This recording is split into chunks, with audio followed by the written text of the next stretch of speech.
사랑하는 수인중앙교회 성도님들, 한 주간도 평안하셨습니까? 네. 저희 중고등부 아이들에게 한 주간도 평안했니? 라고 이렇게 물어보면 대답이 돌아오지 않습니다. 얼마나 그래도 이 자리가 너무나 기다려지는데, 아무쪼록 오늘 또 이른 아침부터 오늘 늦은 오후까지 이렇게 예배 자리를 사모하시면서 지키시는 우리 성도님들 뵈니 너무나도 반갑습니다. 우리 양옆에 계신 분들과 한번 이렇게 인사했으면 좋겠습니다. 사랑하고 축복합니다. 시작. 네, 사랑하고 축복합니다. 그러면 이렇게 인사했으면 좋겠습니다. 은혜 많이 받읍시다. 시작. 아멘. 우리 성도님들께서 예배를 사모하는 그 마음만큼 하나님께서 은혜를 주시어서 정말 오늘 또 우리가 그 삶 가운데 속에서 돌아갈 때에 하나님의 귀한 은혜를 가지고 우리가 또 한 주를 살아갈 수 있는 새 힘을 얻는 귀한 시간 되길 주의 이름으로 소망합니다. 잠시 말씀 전하기 전에 기도하고 나가겠습니다. 하나님 감사합니다. 오늘 또 주님이 주시는 건강과 새 하루를 시작할 수 있도록 인도하신 하나님께 감사드립니다. 하나님, 오늘 또 저희가 갈급한 마음으로 주님의 말씀에 귀 기울이며 이 자리에 나왔습니다.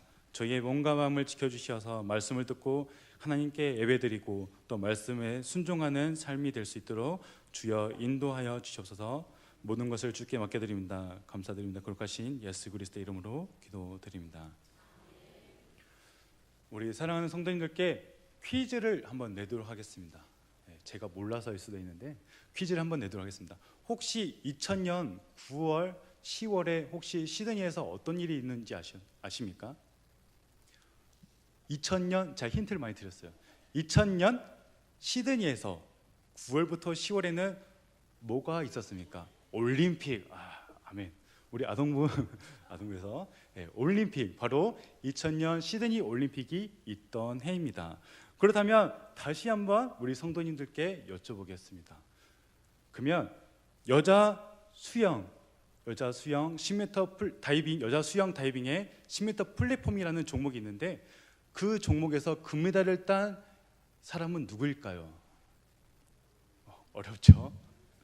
되게 어렵습니다. 미국 선수입니다. 미국 선수인데 그 여자의 이름은 무엇입니까? 어렵습니다. 저도 2018년도에 올해 얼마 전에 있었던 평창 올림픽에 금메달 딴 사람도 모르는데 어떻게 2000년에 있었던 금메달 메달리스트를 알겠습니까? 제가 알려드리겠습니다.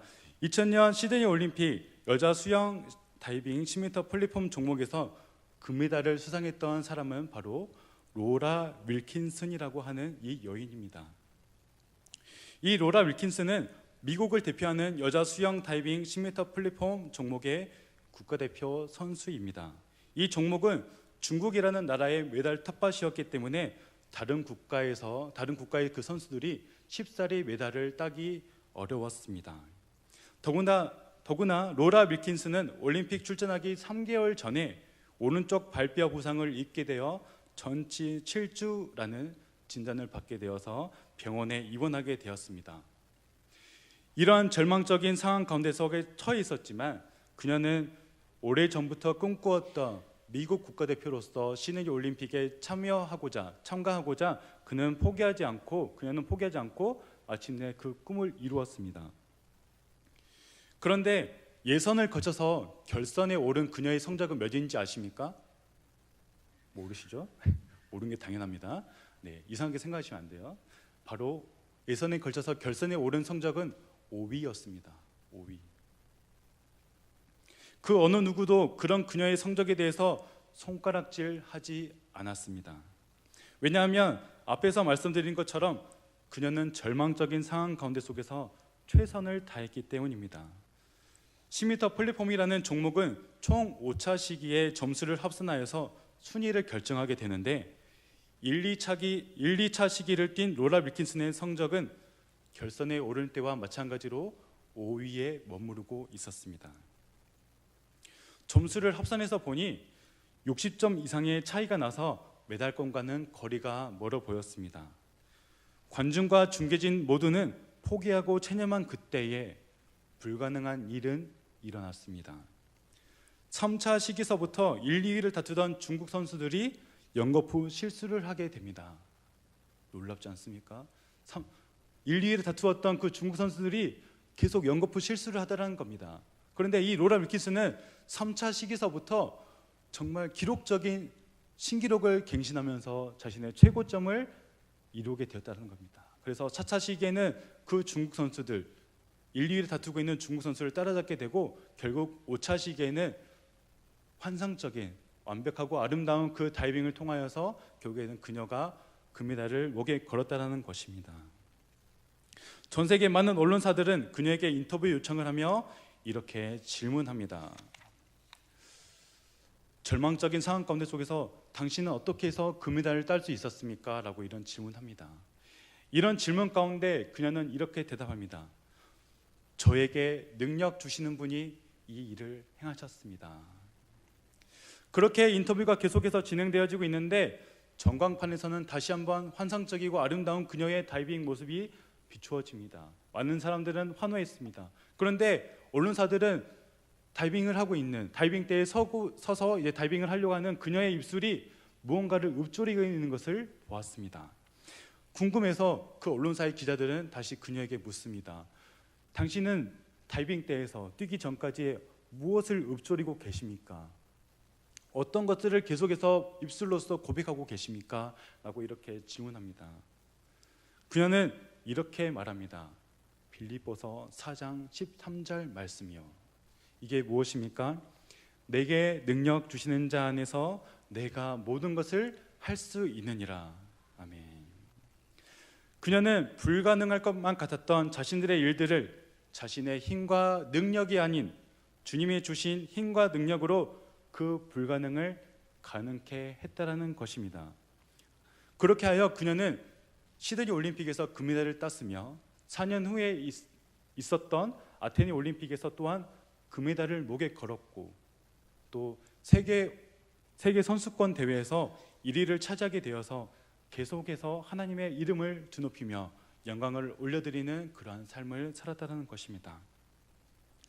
사랑하는 수인 중앙교회 성도 여러분, 우리 성도님들께 감히 묻습니다. 우리 성도님들의 삶 가운데 속에서 불가능한 일 때문에 마음 아파하고 힘들어하고 계십니까? 그것이 무엇입니까? 부족하며 흠이 많은 저에게는 현재로서 불가능한 일들이 너무나도 많이 있습니다. 거대한 산처럼 쌓여 있어서 과연 내가 이 산을 넘을 수 있을까 하는 우구심마저 듭니다. 그런데 그럼에도 불구하고 저와 우리 성도님들 모두는 하나님 앞에 나아가야 합니다. 왜입니까? 그럼에도 불구하고 그 가운데 속에서 함께 하시는 그 하나님, 우리에게 새 힘과 새로운 능력들을 날마다 공급해 주셔서 우리에게 불가능한 일들을 가능케 행하시는 하나님의 능력이 우리에게 있기 때문입니다. 오늘 함께 저희가 나누게 될 말씀은 사무엘상 말씀입니다.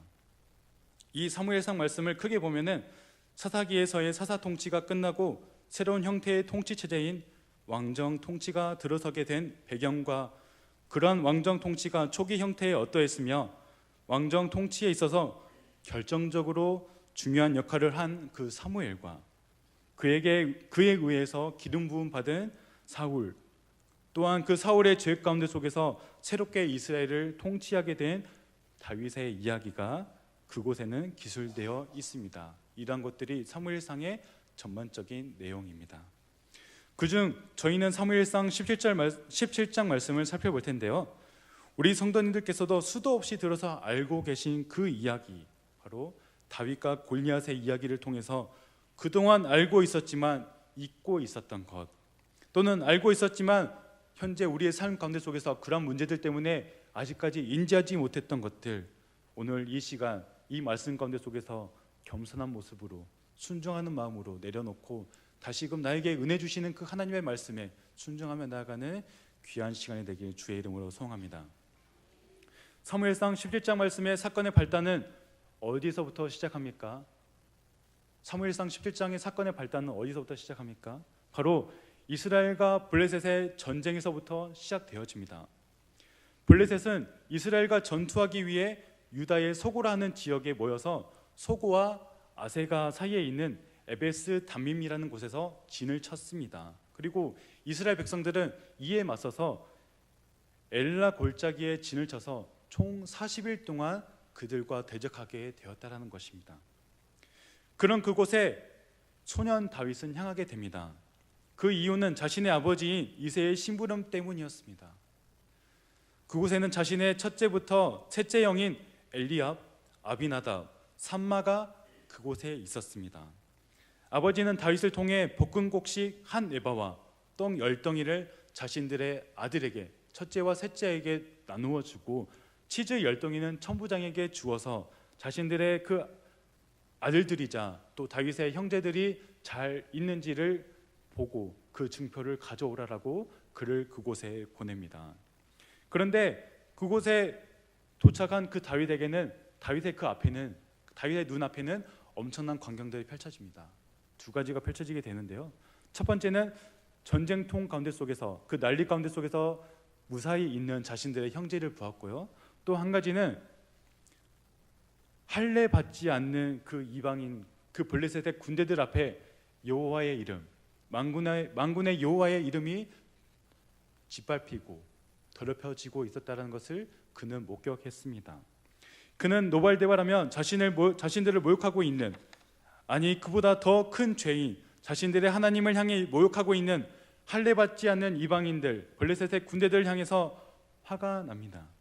아니 어찌 보면 그보다 더 먼저 화가 난 건 이러한 조롱과 비방 가운데 속에서 두려워 떨며 아무것도 하지 않는 이스라엘 군대에 화가 나 있을지도 모릅니다. 그는 당장이라도 블레셋 군대를 향하여 나아가려 합니다. 허나 다윗의 형들은 그의 행동이 무모하다라고 하고 그를 가로막습니다. 왜냐하면 그는 작고 연약한 소년이었으며 얼마 전까지 아버지의 양들을 치고 있었던 양치기에 불과했기 때문입니다. 엘리압은 다윗에게 말합니다. 첫째 형인 엘리압은 다윗에게 말합니다. 함께 나누진 않았지만 사무엘상 17장 28절 말씀 후반부를 보게 되면은 엘리압이 다윗을 향해 이렇게 말합니다. 교만과 마음의 완악함으로 전쟁을 구경하러 왔다라고 말이죠. 다윗은 이러한 상황이 도무지 믿기지 않았습니다. 아니 싫었습니다. 자신의 삶 가운데 속에서 또 자신들의 선조들에게 들었을 위대한 하나님의 이름이 욕되이고 있는 것을요. 다윗은 사울에게로 나아갑니다. 그리고 그가 싸울 것을 청합니다. 가뜩이나 블레셋과 거대한 골리앗이라는 장수 때문에 머리 아팠던 그 사울은 용맹하게 나가서 싸우겠다는 이가 있어서 기뻐했고 그를 자신의 앞으로 데려옵니다. 그런데 웬걸 자신의 앞에 서 있는 그는 작고 여리고 어린 다윗이었습니다. 그에게는 맞은 갑옷과 투구가 없었습니다. 칼을 들고 있자니 칼이 그를 지배하는 것인지 그가 칼을 지배하는 것인지 도무지 알 수 없었습니다. 모두가 만류했습니다. 그러나 그 소년 다윗은 자신의 뜻을 굽히지 아니하고 블레셋 군대 앞으로 자신보다 몇 배나 큰 골리앗을 향해 돌 5개와 물매를 가지고 용감하게 나아갑니다. 그리고 그는 오늘 저희가 함께 봉독했던 말씀을 외치며 굳건하고 용기 있게 나아가 블레셋 장수 골리앗을 쓰러뜨리고 그 전쟁에서 이스라엘이 승리할 수 있는 원동력이 되었다라는 것입니다. 사랑하는 수엔중학교의 성도 여러분, 여기까지가 우리가 잘 알고 있는 내용입니다. 그런데 우리는 매번 똑같은 본문들의 그 말씀 가운데 속에서, 여러 목사님들의 그 설교 가운데 속에서, 여러 전도사님들의 설교 가운데 속에서, 말씀 가운데 속에서 과연 한번 살펴보시기 바랍니다. 과연 그 말씀 가운데 속에서 끊임없이 반복되어서 들려졌었던 그 말씀 가운데 속에서 오늘 우리 마음 가운데, 우리 삶 가운데 속에서는 과연 무엇이 남아 있습니까? 과연 어떠한 것들, 그때 당시에 말씀을 들었을 때 그 당시에 내가 하나님께 결단하며 하나님께 의탁하며 내가 나아가겠습니다라고 결단했던 그 믿음이, 그 마음이, 하나님께 향한 그 마음이 과연 얼마나 현재 나에게 남아 있습니까? 오늘 주신 말씀에 순종하면서 저희가 간략하게 두 가지 말씀을 함께 살펴보도록 하겠습니다. 첫 번째, 이 말씀 가운데 속에서는 하나님의 크나큰 섭리가 그 가운데 있었습니다.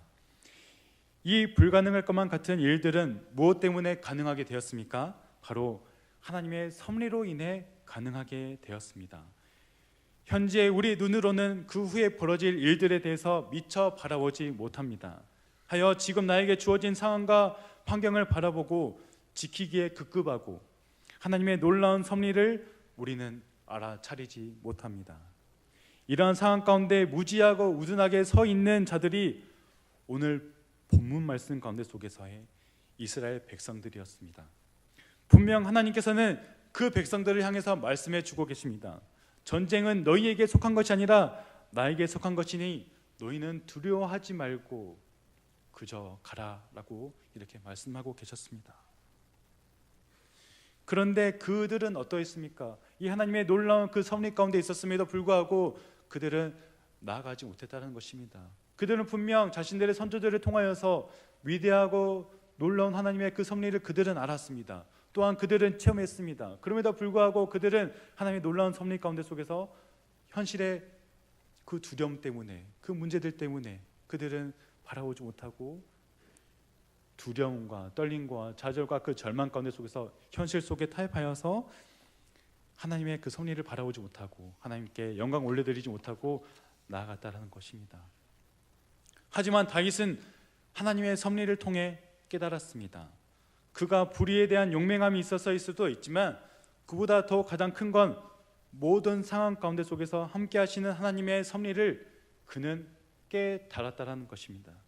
그래서 그는 그의 불가능 가운데 속에서 흔들리지 아니하고 담대하게 나아가 하나님의 이름을 높이는 자로 우리 모두에게 기억됐다는 것입니다. 조금 더 와닿기 위해 다윗이 엘라 골짜기로 향하기 전의 일들 우리 한번 상기해 봅시다.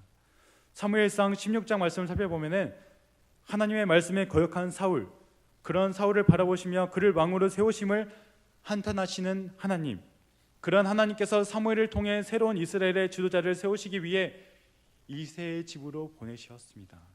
그리고 그 말씀 가운데 순종하는 나아가는 그 사무엘 모습을 우리는 볼 수 있습니다. 이새의 집에는 몇 명의 아들이 있었습니까? 네, 역대상 그 말씀에는 7명 이렇게 있는데 사무엘상 말씀을 보면은 8명이라고 이렇게 나와 있습니다. 그 7명, 8명이 맞습니다. 기록이 좀 다를 뿐이지, 수치가 다를 뿐이지 사무엘상 근거, 말씀의 근거에서 보면은 8명이라고 이렇게 있고 그 다른 말씀에 보면은 7명이라고 이렇게 나타나 있습니다. 그게 중요한 게 아니라 아무쪼록 이새의 집에는 그 아들들이 있었습니다. 장자의 위치를 중요하게 생각한 그때 당시를 생각한다면 사무엘은 엘리압, 첫째 아들인 이 엘리압에게 기름 붓게 당연했습니다. 하지만 하나님께서는 첫째를 넘어서십니다. 둘째도 넘어서시고 셋째도 넘어서셔서 결국에는 마지막 막내 아들인 다윗에게 그 기회가 왔습니다. 이는 무엇을 뜻합니까? 바로 하나님의 섭리와 그 주권이 그 가운데 있었다라는 것입니다. 우리의 경험상 생각대로라면 장자에게 그 기름 부은 게 당연할 것입니다. 그런데 그 장자가 좀 모자르고 흠이 많다면 그 다음 아들 둘째에게 주었을 것입니다. 그런데 하나님께서는 그러지 않으셨다는 것입니다. 첫째, 둘째, 셋째를 넘어서서 결국에는 막내에게 기름 부음을 택하셨고 결국에는 그 막내 아들 그 다윗을 통하여서 하나님의 놀라운 그 섭리를 이루셨다는 것입니다. 즉 이는 무엇입니까? 그를 통해 하나님께서 꿈꾸시고 이루고자 하시는 것들이 그에게 있었다라는 것입니다. 두 번째로는 하나님의 능력을 그는 의지했습니다. 오늘 본 말씀 45절 말씀을 다시 한번 다 함께 봉독하도록 하겠습니다. 45절 말씀 함께 읽도록 하겠습니다. 시작. 다윗이 블레셋 사람에게 이르되 너는 칼과 창과 단창으로 내게 나아오거니와 나는 만군의 여호와 이름 곧 내가 모욕하는 이스라엘 군대의 하나님의 이름으로 내게 나아가노라. 아멘. 다윗은 이처럼 절망의 그 순간 가운데 속에서 하나님의 이름을 의지하기 위해 노력했습니다. 그 전에 양치기를 하며 그 양들을 위협하는 맹수들에게서 지켜낸 그의 경험이 아니라 그가 골리앗에게 나아가기 전 게올에서 주운 5개의 돌과 물매가 아니라 그것들을 의지한 게 아니라 자신의 선조의 하나님, 이스라엘의 하나님, 그의 하나님의 이름과 능력을 의지하며 그는 나아갔다라는 것입니다. 45절에서 기록된 만군의 여호와의 이름을 뜻하는 히브리어 쉔 예호와 체오바트는 하늘의 군대와 땅의 군대를 총괄하시는 여호와의 영광과 권위로서라는 의미를 가지고 있습니다. 모두가 왜소하고 연약하다고 생각했던 다윗이었지만 그의 마음 가운데 속에서는 하나님을 향한 굳건한 그 믿음과 용기가 그에게는 있었다라는 것입니다. 그라고 해서 왜 겁이 나지 않았겠습니까? 왜 두렵지 않았겠습니까? 그는 무서웠을 것입니다. 그는 두려웠을 것입니다. 불가능하다라고 생각했을 것입니다. 그런데 그는 모두가 두려워하는 블레셋 장수에게 그는 나아갔습니다. 무엇이 그를 가능케 했습니까? 바로 만군의 여호와의 그 이름, 그분의 힘과 능력을 그는 의지하며 나아갔다는 것입니다. 하늘을 주관하시고 이 땅의 모든 만물을 주관하시는 하나님께서 자신들의 선조들에게 보여주셨던 것처럼 그 전까지 자신의 나라 이스라엘에게 보여주시고 베푸셨던 그 능력과 힘을 그는 의지하며 믿었다라는 것입니다. 그렇기 때문에 그는 두렵고 떨리는 그 마음보다, 나약하는 그 마음보다 하나님을 향한 굳건한 그 믿음과 그 용기를 가지고 그 앞으로 한 걸음 한 걸음 나아갔다라는 것입니다. 사랑하는 수인중앙교회 성도 여러분, 오늘날 이 말씀 가운데 속에서 우리에게 이야기하고 있는 것이 무엇입니까? 말씀을 맺기 전 죄송하지만 제가 경험했던 일을 나누고 말씀을 맺으려고 합니다. 제가 경험했던 하나님에 대해서 잠시 나누고 말씀을 맺고자 합니다. 우리 중고등부 선생님들께서는 다 알고 계시겠지만 제가 2007년 대학교 1학년 당시 일어났었던 일입니다. 처음 맞는 대학교 여름방학을 즐기고자 시간을 보내고 있을 때 모르는 번호로 여러 통의 전화가 저에게 걸려오는 것입니다. 처음에는 보이스피싱인 줄 알고 내가 우둔해서 내가 둔해서 사기당하기 딱 좋겠다라고 이렇게 해서 걸려오는 전화인 줄 알았습니다. 그런데 똑같은 번호로 계속해서 전화가 걸려오는 것입니다. 그래서 직감적으로 이 전화는 무조건 내가 받아야겠다라는 생각이 들어서 전화를 받았더니 제가 다니고 있었던 신학대학교의 교학팀이었습니다. 이유를 자세한 이유는 아니지만 간단하게 이유를 들어보니 제가 수능 부정행위자로서 교육부에서 공문이 내려왔다는 겁니다. 네, 제가 학력 위조한 건 아닙니다. 네, 원하시면은 제가 졸업 증명서도 보여드릴 수 있습니다. 네, 제가 수능 부정행위자로서 이렇게 되어서 이제 교육부에서 공문이 내려왔다는 겁니다. 그래서 빨리 이렇게 와서 학교에 와서 이제 소명서를 작성하라는 것입니다. 두렵고 떨리는 그 마음으로 교학팀에 딱 갔습니다. 갔더니 제가 수능 부정행위자로서 정말 교육부에서 공문이 내려와 있었던 것입니다. 제 기억을 더듬어서 좀 더 살펴보니 제가 고3 때 입학 원서를 이제 제출할 때 제가 신학교에 가고 싶지 않아서 하나님께서 주신 벌인 것 같습니다. 신학교에 가고 싶지 않아서 제가 신학교에 합격했지만 신학교에 가고 싶지 않아 제가 추가 모집에 제가 다른 학교에 지원한 사실이 적발되었다는 것입니다. 이는 무엇이냐면 다른 이들의 기회를 빼앗는다라고 해서 그때 당시에는 수능 부정행위자로서 이렇게 간주했었습니다. 물론 지금은 이제 어떻게 바뀌었지 모르겠지만 그때 당시에는 그렇게 되었습니다. 근데 수능 부정행위자로서 이렇게 교육부에 되고 이제 공문이 처리가 되면은 어떤 일이 벌어지냐면은 이 대학 입학했었던 것이 취소가 됩니다. 네, 취소가 되고요. 그리고 향후 3년 동안 수능을 절대 볼 수 없습니다. 그 어떠한 시험도 볼 수 없습니다. 이런 상황 가운데 속에서 있었습니다. 소명서를 이제 작성하는데 정말 눈물이 나는 것입니다. 부모님의 얼굴이 떠오르고 합격 소식에 기뻐하던 부모님의 얼굴이 떠오르고 저를 자랑스럽게 생각했던 동생의 얼굴이 떠오르고 가장 기뻐하시던 할머니의 모습이 떠올랐습니다. 그런데 이제 어떻게 이제 그 소명서를 작성한지 모르게 계속해서 써갔습니다. 그런데 저에게 이런 생각이 들었습니다. 하나님께 기도하면서 주님 저를 살려주세요. 주님 저를 보살펴주세요. 주님 이것을 해결해 주세요라고 기도하면서 써내려갔지만 저도 사람인지라 한편으로는 이런 생각이 들었습니다. 빼기 없는 저의 부모님을 원망했습니다. 우리 대한민국은 학연과 지연으로 얽혀져 있기 때문에 한번 살펴보았습니다. 제가 살펴보았습니다. 저의 친인척 가운데 속에서 혹시 제가 알고 있는 사람들 가운데 속에서 혹시 고위 관료가 없을까? 이러한 문제들을 해결해 줄 사람이 나에게는 없을까라는 그런 생각이 있었습니다. 그런데 죄송하게도 없었습니다. 정말 한 사람도 없었습니다. 제 부모가 원망스러웠습니다. 신학을 권유했었던 부모가 원망스러웠습니다. 신학을 권유했었던 목사님이 원망스러웠습니다. 물론 제가 선택하면서 나아갔지만 권유했었던 것에서부터 비롯하여서 모든 것들이 일어난 것 같아서 모두 다 원망스러웠습니다. 그런데 이 원망스러움을 하나님께서는 바꿔주셨습니다. 무엇입니까? 내 부모, 세상적인 것을 바라봤을 때는 아무런 빽이 없고 아무도 도와주지 못할 것 같았던 그 삶이었지만 저희 부모님께서는 저에게 하나님의 능력과 하나님의 이름을 저에게 물려주셨다는 것입니다. 하나님의 그 신앙을 저에게 물려주셨다는 것입니다. 그때부터 기도했습니다.